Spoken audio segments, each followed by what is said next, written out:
Hola, ¿qué tal? Muy buenas noches, sean todos bienvenidos acá a las 8:45 en este frío martes del 9 de noviembre del 2021. Las temperaturas han empezado a descender desde el pasado fin de semana, así que a protegerse, a cuidarse, porque el pronóstico del INSEBUME es que se acerca un segundo frente frío en las próximas 48 horas. Así que temperaturas normales para este fin de año.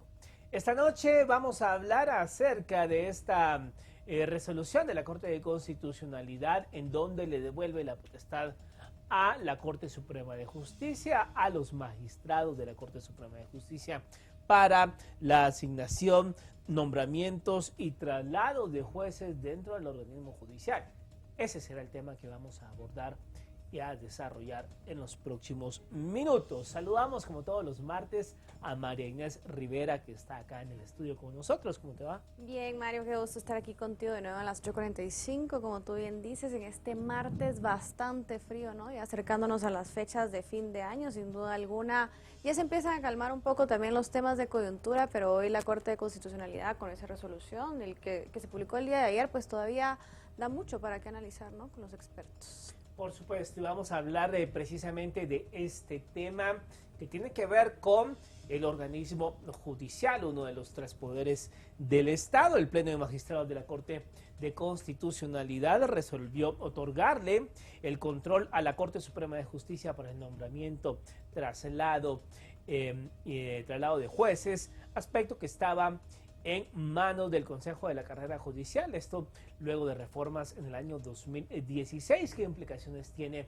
el devolverle esta potestad a la Corte Suprema de Justicia y cómo analizarlo de cara a el futuro en el organismo judicial? Vamos a hablar con dos invitados esta noche. Le damos la bienvenida. Nos conectamos con el doctor Conrado Reyes, abogado constitucionalista, y con el licenciado Marlon López, expresidente de la Asociación de Jueces y Magistrados del organismo judicial. También es juez de la rama laboral. Así que muy buenas noches a los dos. Bienvenidos. ¿Cómo están? Buenas noches. Gracias por la invitación. Gracias, aquí a las órdenes. Buenas noches. Buenas noches a ambos, qué gusto tenerlos de nuevo aquí con nosotros en a las 8:45. Doctor Conrado Reyes, pues para arrancar con usted un poco respecto a sus primeras impresiones de esta resolución de la Corte de Constitucionalidad, ¿cuál sería pues un poco acerca de su primer análisis respecto a la misma? Pues gracias. Primero, yo creo que es importante recordar cuál es la historia que hemos tenido en la Administración de Justicia. La Administración de Justicia fundamentalmente ha sido un órgano del Estado que hasta, diría yo, la década de los 90 mantuvo una institucionalidad, una independencia y una autonomía más allá o independientemente de los diferentes gobiernos, regímenes o sistemas políticos que imperaron en el país. Después de la debacle de la democracia cristiana en 1986 hasta 1990, empieza entonces a coparse la Corte Suprema de Justicia con magistrados designados directamente por el partido gobierno en aquella época. Luego viene una serie de eventos políticos que igualmente generan la merma o la disminución de la designación y elección de magistrados, tanto a la Corte Suprema de Justicia como a salas de apelaciones, y de consiguiente también algunos nombramientos de jueces. Antiguamente, y eso es bueno que la población lo recuerde o lo sepa, antiguamente los jueces tenían que pasar por una carrera previa dentro del sistema que originalmente empezaban como comisarios de juzgados de paz y ascendían poco a poco después en su carrera y en su ejercicio profesional, entonces optaban a una judicatura de paz o de primera instancia. O sea, sí existía la carrera judicial en nuestro sistema, pero lamentablemente fue, como les digo, en la década de los 90, específicamente en la Corte Suprema que integró la licenciada Telma Aldana, que hoy está fuera del país, donde se generan una serie de propuestas de cambios y remociones influenciados fundamentalmente por dos países, Argentina y Chile. Específicamente en esos países había una corriente que también ya estaba bregando una bandera de así lucha por el control político del organismo judicial y había ya logrado el partido gobierno en aquella época el hacerse con ello. Eso viene a Guatemala y se introduce entonces lo que es la carrera judicial como una serie de reformas que buscan quitarle la independencia y la designación de jueces y magistrados a quienes ejerzan la magistratura en la Corte Suprema y se la dan a un órgano administrativo, el cual lamentablemente al día de hoy no ha podido establecerse o instituirse en una forma sólida dentro del orden judicial. ¿Por qué? Precisamente porque la ley de la carrera judicial al inicio fue planteado en un escenario fuera del contexto de la idiosincrasia, pero por sobre todo del marco constitucional guatemalteco, y después de un par de reformas a esa ley, también se incurre en una serie de deficiencias o contradicciones.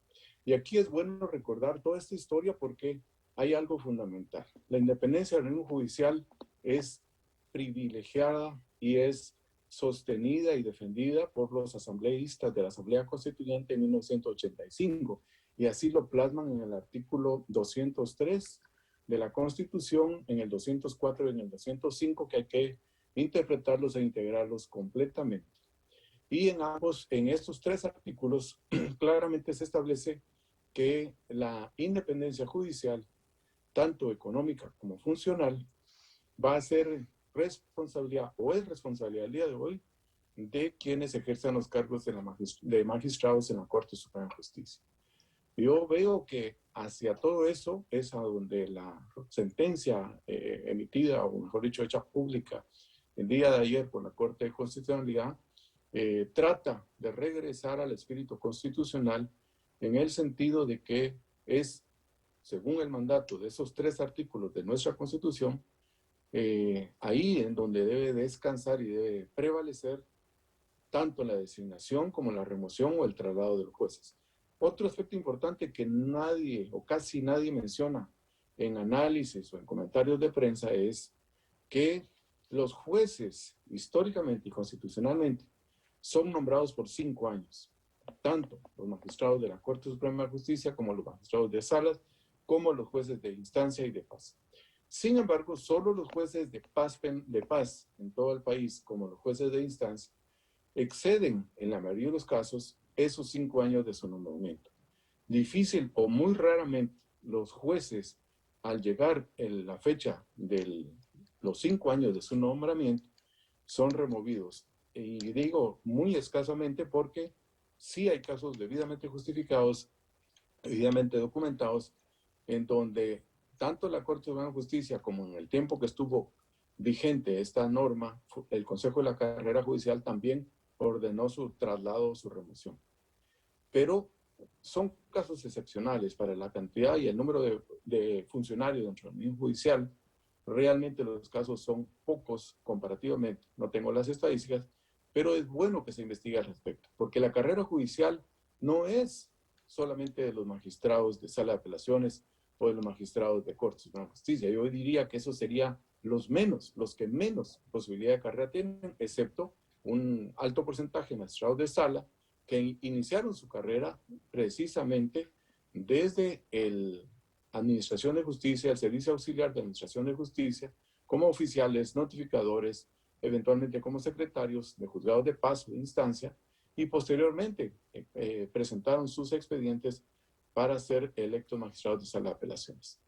Así las cosas, no veo que la Corte de Constitucionalidad haga en esta sentencia más que privilegiar los artículos y el espíritu de la Constitución en las normas 203, 204 y 205.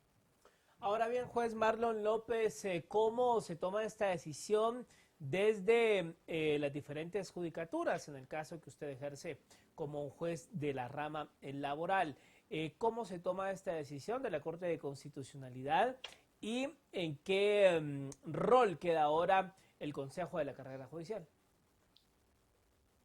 Bueno, buenas noches. Pues realmente los que somos jueces de carrera, en términos generales, pues no dejamos de advertir hasta cierto punto cierta pues, preocupación en torno a esta circunstancia que se ha hecho pública el día de ayer y en torno a la suspensión de los pasajes que la Corte de Constitucionalidad consideró idóneo pues suspender. Y de cierta forma pues hay que entender, y como hombres de derecho debemos de comprender que en algo pues sí concuerdo, y quiero aclarar pues solo en la parte última de lo expuesto por el doctor Conrado, en torno a que pues la suspensión obedece a que existen mandatos de carácter constitucional que en su caso pues deben de obedecerse, y las normas ordinarias, y en este caso como la ley de la carrera judicial y su reglamento como cuerpo normativo que desarrolla el contenido de la ley, de dicha ley, pues en su contenido y de acuerdo a la apreciación de la Corte de Constitucionalidad, que creo yo, y de verdad lo digo, reitero, como pues, hombre de derecho y juez constitucional, puesto que todos los jueces, por mandato de nuestra Constitución, debemos de velar porque se exista ese respeto a las disposiciones constitucionales, pues debemos de entender que sí, hasta cierto punto pues existían aspectos establecidos en esa ley de la carrera judicial puesta en vigencia en el año 2016 que digamos que entraban en contradicción con el mandato constitucional, porque claro es que, y recuerden ustedes, y hablando un poquito de historia, sí voy a tal vez permitirme ampliar o aclarar ciertos aspectos que sí considero que ha expuesto el doctor Conrado, que sí no están tan cercanos a la realidad, y es de que pues la carrera judicial ha existido, porque pues bueno, la Constitución en el artículo 209 señala por ahí la necesidad de establecer este aspecto importante como un elemento vital en el fortalecimiento de la administración de justicia. Mencionaba el hecho de que, bueno, les comparto, pues su servidor, gracias a Dios, por más de 28 años ha estado, bueno, 29 años, si incluimos los años de tiempo de pasante, he estado vinculado con el organismo judicial y pues sí ha existido y he tenido la oportunidad de ir creciendo dentro del organismo judicial, fui pasante, comisario, notificador, oficial, juez de paz, juez de primera instancia, y pues ha sido el producto de esta serie de etapas. Y sí menciono el tema y los cambios que se han generado a lo largo de la historia, y el cambio esencial pues, se da en la reforma constitucional de 1993, en la que pues, se establecen ciertos aspectos que cambian la estructura del organismo judicial.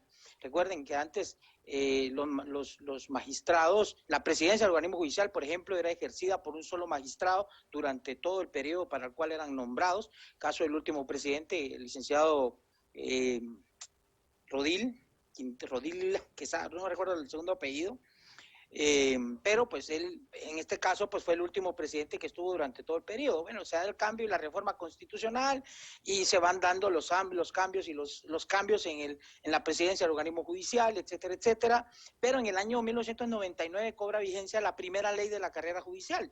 Y le digo, pues en lo particular, su servidor, al igual que muchos que éramos auxiliares judiciales, tuvimos la oportunidad de ingresar a lo que en ese momento se constituyó como la carrera judicial. Entramos como jueces de paz, todavía no era abogado su servidor, al poco tiempo pues obtuve mis títulos de abogado, pero pues igual ahí empieza a generarse, y antes le digo, los nombramientos de jueces de paz o de primera instancia, y lo digo así abiertamente porque era la realidad, eran nombramientos a dedo.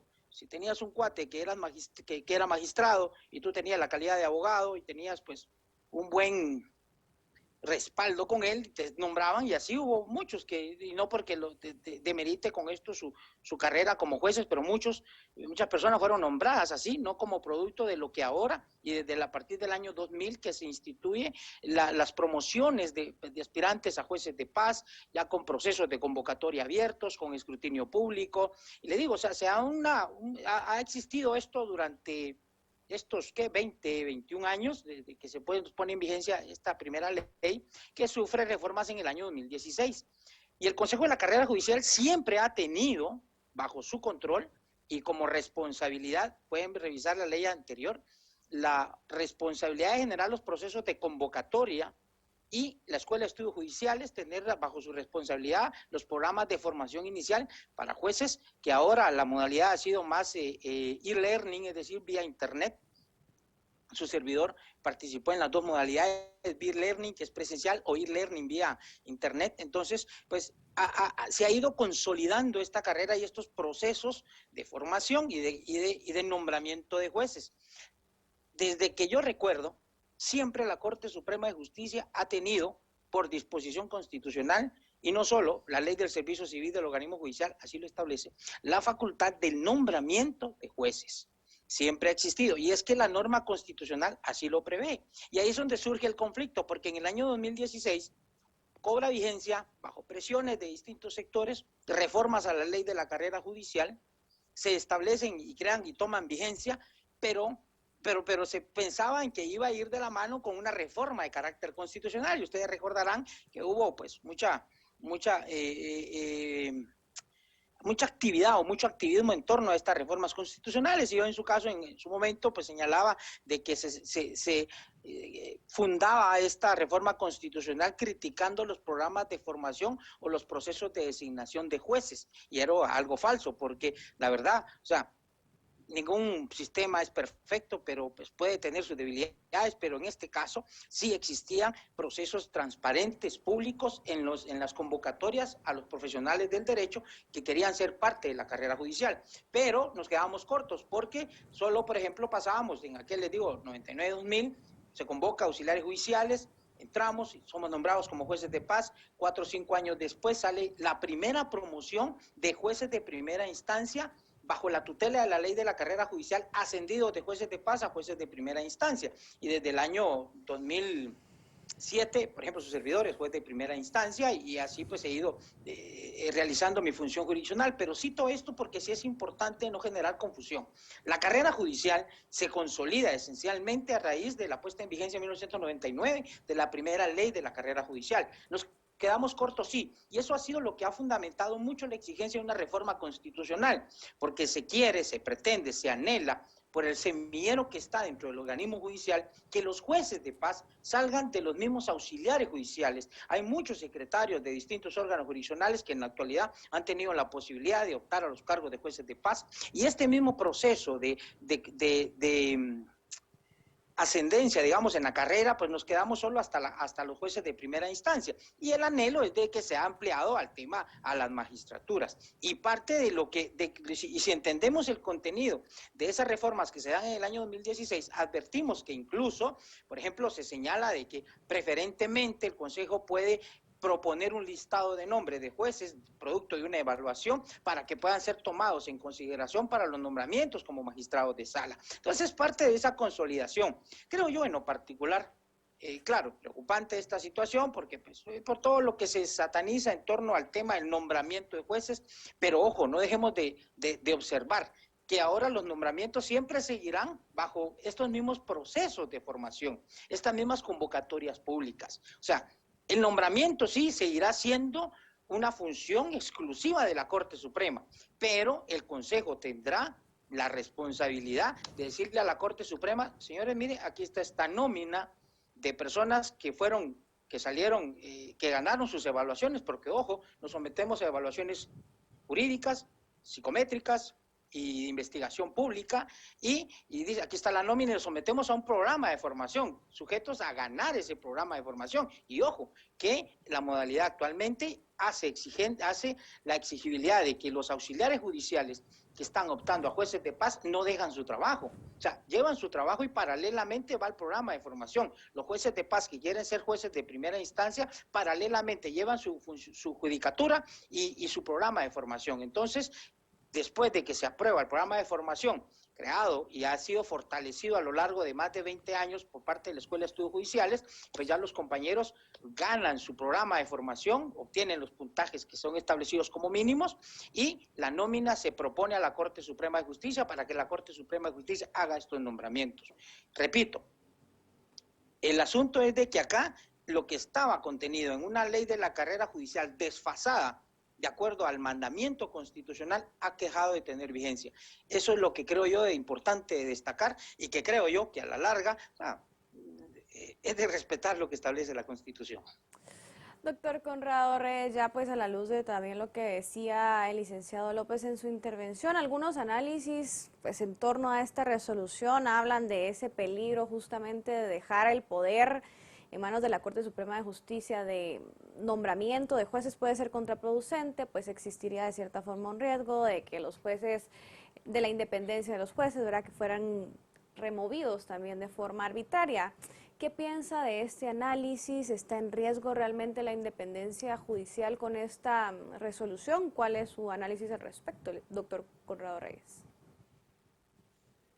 Yo creo que los comentarios de ese tipo los hacen personas que nunca estuvieron ni pasaron cerca del organismo judicial, ni como auxiliares judiciales y menos como funcionarios judiciales. Los que tuvimos la bendición de empezar, como bien decía el licenciado López, de pasantes, ascendimos por oposición a una oficialía, a una auxiliatura o a alguna secretaría en un juzgado de paso de primera instancia, sabemos que la carrera judicial no dependía de la Constitución del 86 en el caso personal, porque yo en el 1982 ingresé al sistema y le digo, el sistema funciona al día de hoy en la misma forma. ¿Cómo?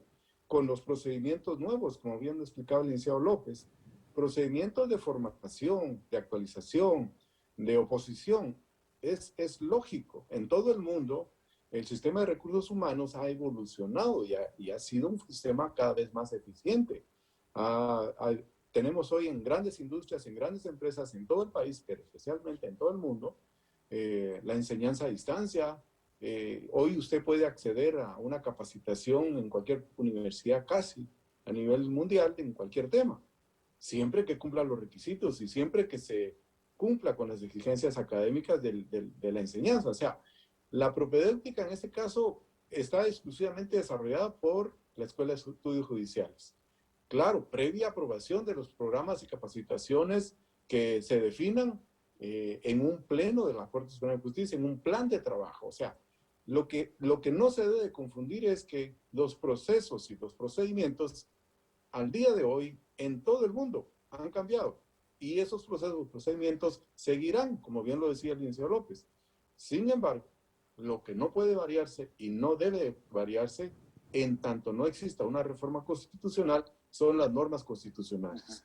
Así de claro, en el hecho específico de que en el año 2015 y por presión de un grupúsculo de extranjeros en el país se intentó una reforma constitucional en 2016 y no se hizo, pero coercitivamente, diría yo, algunos diputados o extorsionándolos desde afuera, algunos diputados tuvieron que aprobar una reforma a la ley de la carrera judicial, trajo como consecuencia lo que el día de ayer la Corte de Constitucionalidad resolvió que definitivamente viola principios y garantías constitucionales.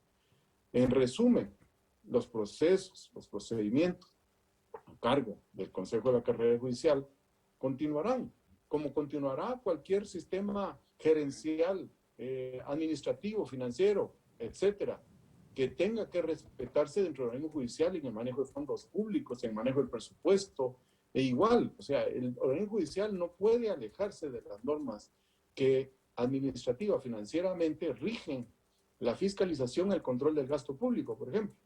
Tampoco puede alejarse de normas internacionales, de certificaciones internacionales para la selección, para la administración y para la nominación de servidores o funcionarios dentro del organismo judicial. Todo eso no hay discusión, se continuará. Lo que evidentemente manipulan la información, hacen ver a la población como que si fuera un caos el que se va a producir en la independencia judicial, lo cual es bueno que en estos programas se aclare que es falso.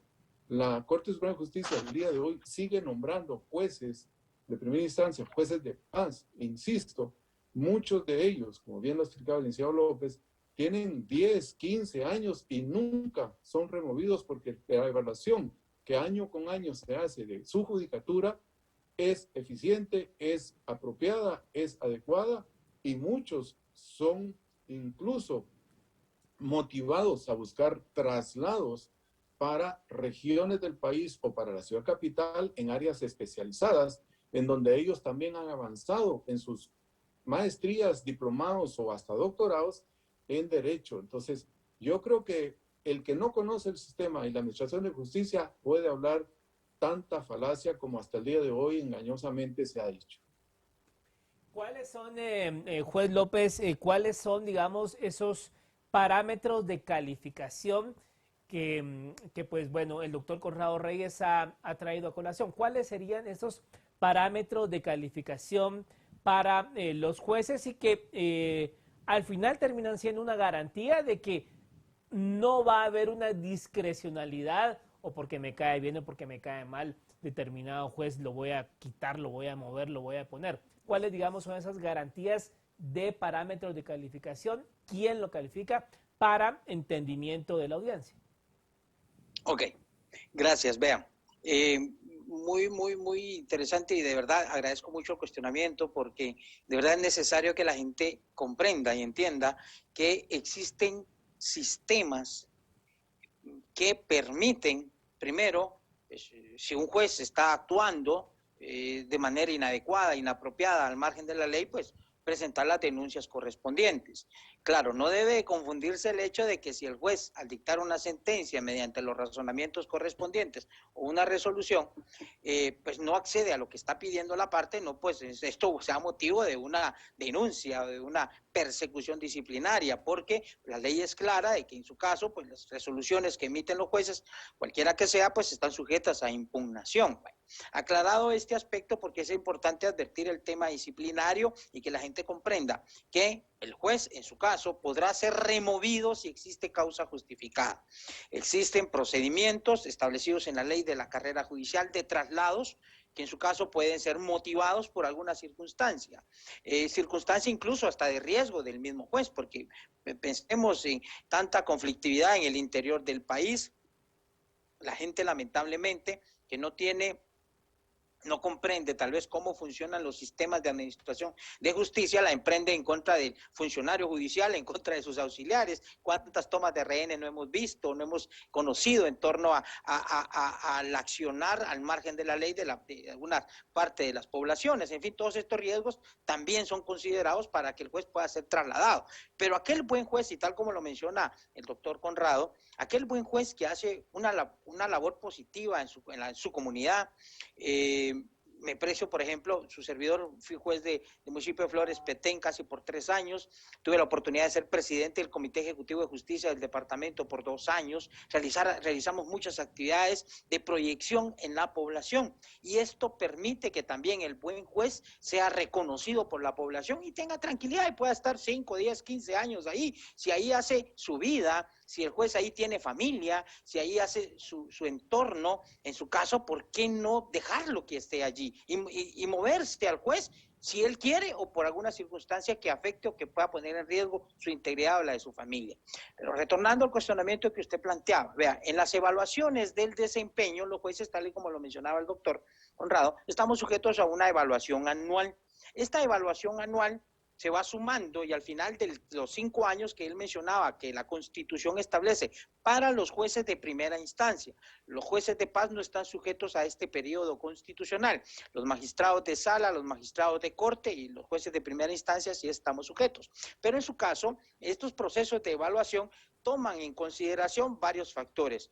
Una evaluación disciplinaria y ética. Si el juez no ha sido sancionado, si el juez durante ese periodo de evaluación no ha sido objeto de una sanción por parte de la Junta de Disciplina Judicial, tiene 20 puntos en su evaluación. La gestión del despacho va de la mano con la producción que se realiza en la labor propiamente jurisdiccional. La calidad de sus sentencias o sus resoluciones, perdón, el factor de gestión del despacho tiene 15 puntos de ponderación, la calidad en sus resoluciones tiene 30 puntos, la evaluación académica, que es importante y destaco acá lo que mencionaba el doctor Conrado Reyes en torno a la posibilidad y a la exigencia que hay para los jueces para que también mejoren su nivel académico. Antes habían jueces que no eran abogados o que no eran estudiantes estudiantes de Derecho. Ahora esto cambió, esto evolucionó a la luz de la nueva ley de la carrera judicial. Entonces ya lo vemos jueces de paz con maestrías, con doctorados incluso, o jueces de primera instancia, y esto pues a la larga debe de transformarse en una mejor o una calidad óptima en la administración de justicia en el quehacer del juez. Pero el tema de la evaluación académica son 15 puntos más. Si tiene maestría, doctorados, pues obviamente tendrá su ponderación, o diplomados, programas de actualización. Nosotros recibimos cursos después de incluso nuestra jornada de trabajo, porque así, por los parámetros que así se han establecido, los estándares de calidad que sí se han establecido en la Escuela de Estudios Judiciales, recibimos cursos fuera del horario. Son las 6, 7, 8 de la noche y estamos en cursos en línea. Ahora la virtualidad nos ha permitido sí accesar a mayores fuentes de actualización académica, y este factor también pues amerita, y si cumplimos con un mínimo de horas de capacitación y actualización por parte de la Escuela de Estudios Judiciales, tenemos y capacitación externa, porque aquí también hay que considerar que los jueces también podemos ejercer docencia en las universidades del país, dar conferencias, etcétera, etcétera, todo lo que permita para fortalecer la administración de justicia y el conocimiento de la población y la formación de los futuros profesionales del derecho. Tenemos una evaluación directa, que es la que hace nuestro personal, ¿sí? Y una evaluación que tiene un puntaje de 10 puntos, y una evaluación externa, que es la que nos piden un listado de expedientes o al azar y con nombres de abogados, no de las partes, sí de los abogados, a quienes una persona de la unidad de evaluación del desempeño hace las llamadas, hacen su trabajo y preguntan por cómo fue el comportamiento del juez. Todos estos factores dan un total de 100 puntos. Entonces, si el juez sale con un puntaje bajo, creo que menor de 70 puntos, pues obviamente hay un problema que hay que atender, hay que motivarlo, y por eso es que se fraccionan en 5 evaluaciones anuales, porque al final se promedian y el juez pues tiene que aprobar el mínimo que está establecido en estos estándares, y esa aprobación o esa evaluación positiva permite que el juez de primera instancia, en este caso, sea nombrado por un periodo constitucional adicional, otro periodo de 5 años, pero igual seguimos estando sujetos a evaluación. Y algo muy importante de destacar, en el último lustro ha existido también evaluación del desempeño para magistrados de sala, y si no mal recuerdo también, los actuales magistrados de la Corte Suprema de Justicia están sujetos también a una evaluación por parte del Consejo de la Carrera Judicial. Entonces, existen estas unidades que están creadas a la luz de la vigencia de esta nueva ley de la carrera judicial, digo nueva, pero fue en el 2016, que advierte la necesidad de realizar estos procesos de evaluación, que repito, y ojo que incluso estamos sujetos a esa auditoría externa también. ¿Y quién va a hacer esa auditoría externa? Los usuarios que accesaron al sistema de administración de justicia en nuestras judicaturas. Espero haber aclarado la duda que ha planteado. Doctor Conrado Reyes, para seguir pues haciendo ese contrapeso ya de esos mensajes erróneos que han circulado también en torno a esta resolución, y sobre todo porque mucho se ha hablado incluso de que prácticamente ahora el Consejo de la Carrera Judicial pues pierde su función, ¿no? Que ya no tiene ni pies ni cabeza y que ya no va a tener ninguna función, digamos. Para aclararle a nuestra audiencia cuál sería pues la función que continuará siendo prácticamente hasta ahora el Consejo de la Carrera Judicial. Pues gracias. La verdad es que el Consejo de la Carrera Judicial tiene enormes responsabilidades y tiene enormes también caminos recorridos, diría yo, porque les costó y empezaron de cero. No existía realmente un sistema ni de convocatorias, ni menos de evaluación, y mucho menos de propuestas de resoluciones a la Corte Suprema de Justicia, ya sea para traslados, para nombramientos o lo más grave, resoluciones que emitía o omite la Junta de Disciplina Judicial en el caso de las llamadas de atención, sanciones, amonestaciones o hasta destitución. Entonces, el Consejo de la Carrera Judicial tiene, desde el punto de vista de impacto y de trascendencia en la labor de la protección de la carrera judicial, yo diría que el más alto porcentaje de las decisiones. O sea, ¿cómo es eso que la Corte Suprema de Justicia, por ejemplo, no puede nombrar a un funcionario del organismo judicial si no ha sido evaluado? O sea, desde ahí se evidencia y se determina el peso del Consejo de la Carrera Judicial, el peso de las instancias de la gerencia de recursos humanos, de la gerencia realmente de la Junta de Disciplina Judicial o de la gerencia de recursos humanos, que también evalúa y sanciona a los personal auxiliar del organismo judicial. Entonces, insisto, solo el que desconoce el qué hacer en la administración de justicia y específicamente dentro del organismo judicial, que nunca ha estado en la carrera judicial, se puede atrever a decir semejante mentira o falsedad. Si bien es cierto, algunos influenciadores y manipuladores de la justicia quisieran que los jueces estuvieran sujetos a las publicaciones de sus comentarios editoriales o notas de prensa o páginas de internet, y que de eso dependiera para fines de sus propósitos personales, económicos o de trascendencia, beneficios en unos juicios manipulados a todas luces, eso es lo que ellos buscan.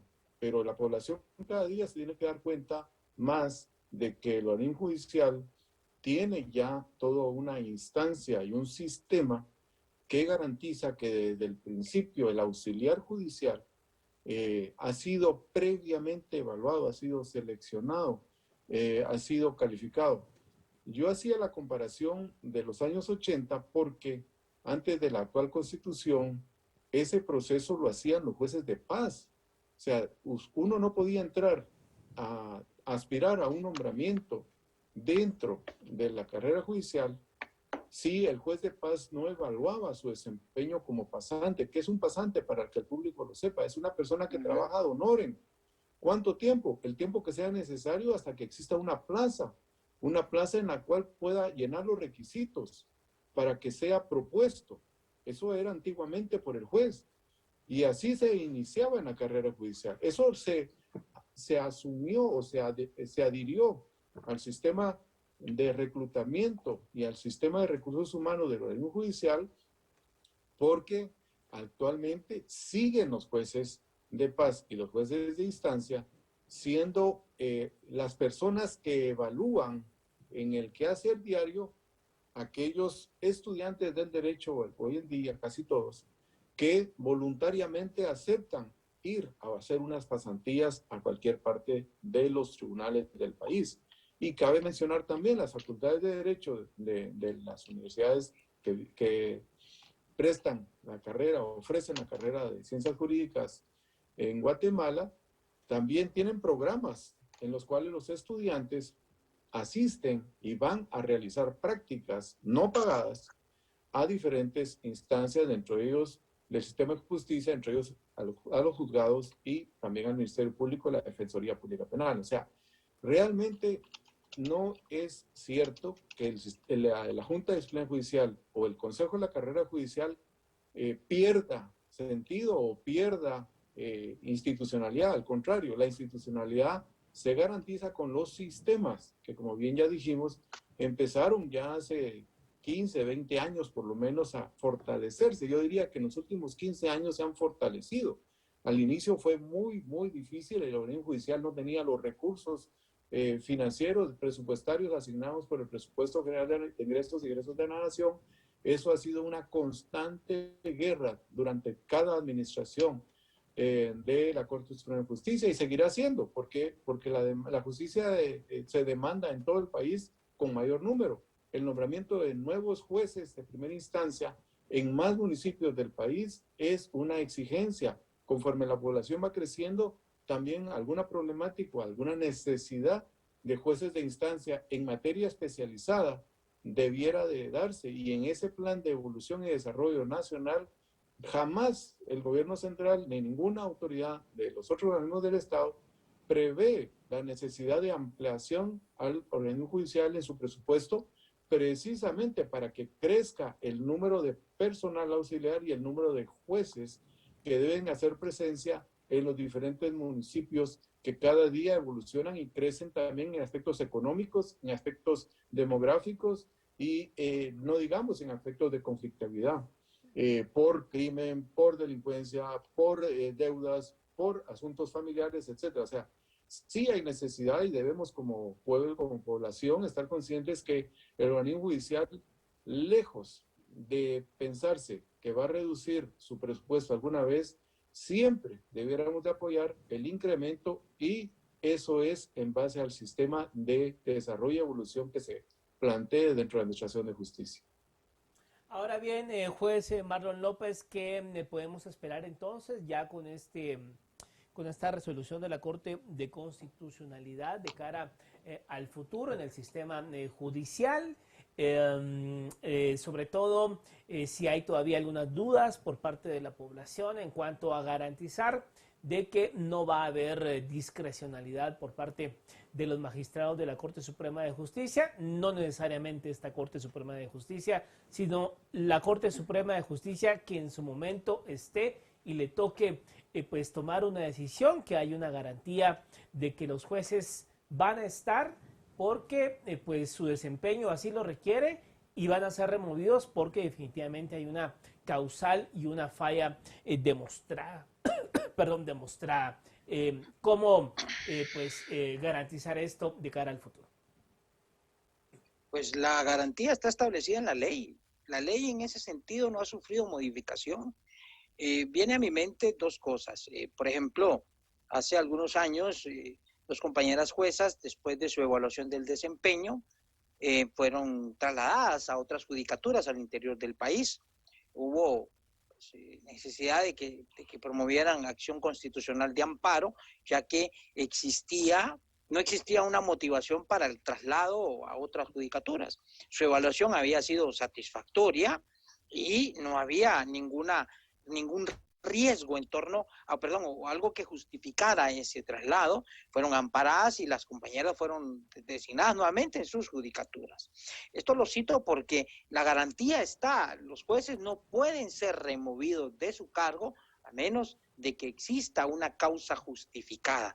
Causa justificada que debemos de entenderla en dos vías. Una, en torno a tal vez el mal proceder del juez, aunque yo en lo particular he visto en mis años en la Administración de Justicia, he criticado el hecho de que se traslade a un funcionario judicial o a un auxiliar judicial problemático a otro lugar. Estamos trasladando el problema.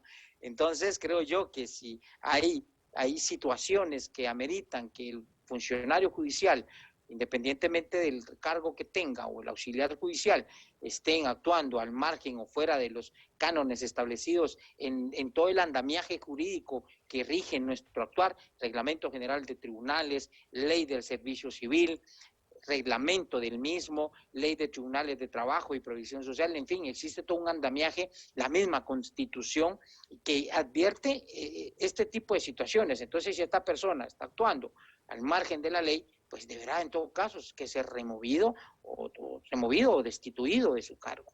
Están establecidas claramente las causales de remoción, tanto en la ley de la carrera judicial como en la ley del servicio civil, las causales de suspensión, sanciones de amonestaciones, llamadas de atención. Hay un procedimiento disciplinario distinto para auxiliares judiciales, puesto que ahí existe un órgano llamado Unidad del Régimen Disciplinario.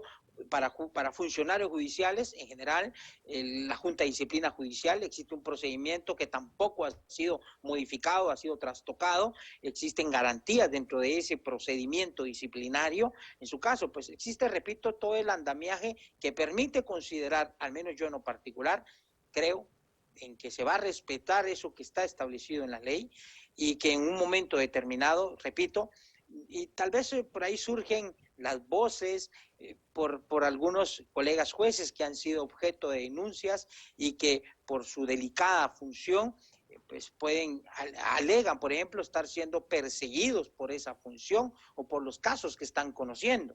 Yo en lo particular he considerado y he dicho siempre que ningún funcionario judicial está por encima de la ley, ninguno. Si hay un funcionario judicial que ha actuado al margen de esos estamentos jurídicos, pues deberá de afrontar las consecuencias de su actuar. Esencialmente, lo repito, porque pues puede creerse o levantarse rumores de que ahora la Corte Suprema de Justicia los magistrados tendrán la libertad de cambiar jueces a su antojo. Yo creo que no. yo creo que, repito, no es que crea, o sea, estoy convencido de que las disposiciones jurídicas que limitan ese proceder abusivo o arbitrario están vigentes aún todavía.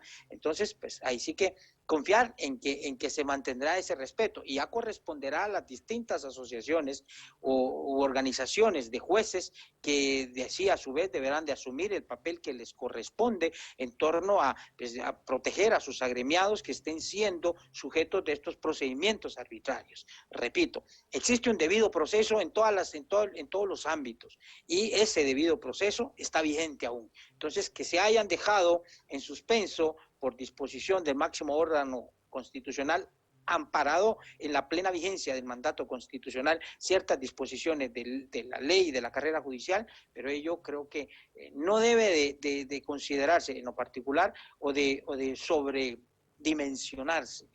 La situación en su caso, pues el Consejo de la Carrera Judicial, como bien lo dijo el doctor Reyes, deberá seguir funcionando, seguirá cumpliendo las funciones que tiene. Démonos cuenta que hay una nueva, a la luz de esa reforma que se dio en el año 2016, hay una nueva integración del Consejo de la Carrera Judicial, hay representatividad de todos los funcionarios judiciales, hay personal externo que busca fortalecer la carrera judicial, y yo creo en lo personal, en lo particular, que han hecho un trabajo adecuado. Tal vez se puede exigir más o se puede anhelar más, porque pues hay situaciones que por ahí han encontrado cierta limitación o tal vez no una respuesta que tal vez los jueces quisiéramos, pero creo que se ha ido, el vaso hay que verlo medio lleno, no hay que verlo medio vacío. Por el andar de estos 20 años ha ido llenando poco a poco ese vacío que existía antes. Existen procesos consolidados en la actualidad. Actualmente está vigente una convocatoria para jueces de primera instancia. Aprovecho para reiterar lo que mencionaba el doctor Reyes en torno a que sí es necesario fortalecer la administración de justicia. El artículo 205 advierte que como garantía de la administración de justicia debe existir una independencia económica y funcional. Debe de fortalecerse la administración de justicia. La población en general le exige que haya atención a las necesidades que tiene. Somos 18 millones de habitantes, 1.200 jueces a nivel nacional, es poco realmente. El estándar, lo he mencionado en otras ocasiones, el estándar idóneo de jueces por cada 100.000 habitantes es de 50 jueces. Nosotros estamos, creo que superando los 7 jueces por cada 100.000 habitantes. Estamos graves y son aspectos a los cuales también hay que prestarles mucha atención. Bueno, pues muchas gracias a ambos por haber estado esta noche con nosotros. Esperamos verlo en una próxima ocasión. Gracias. Así es, feliz noche. Gracias a ustedes. A ustedes, muchas gracias. Hasta luego. Bueno, se nos acorta el tiempo, Marinés. Y pues bueno, lo importante es que se respete siempre la independencia judicial y las decisiones sean apegadas a derecho. Completamente de acuerdo. Ya pues sabemos, expertos nos han dejado un poco de paz también en torno a esta resolución que realmente no interviene en la independencia judicial. Bueno, nosotros nos vamos. Gracias por su sintonía. Feliz noche.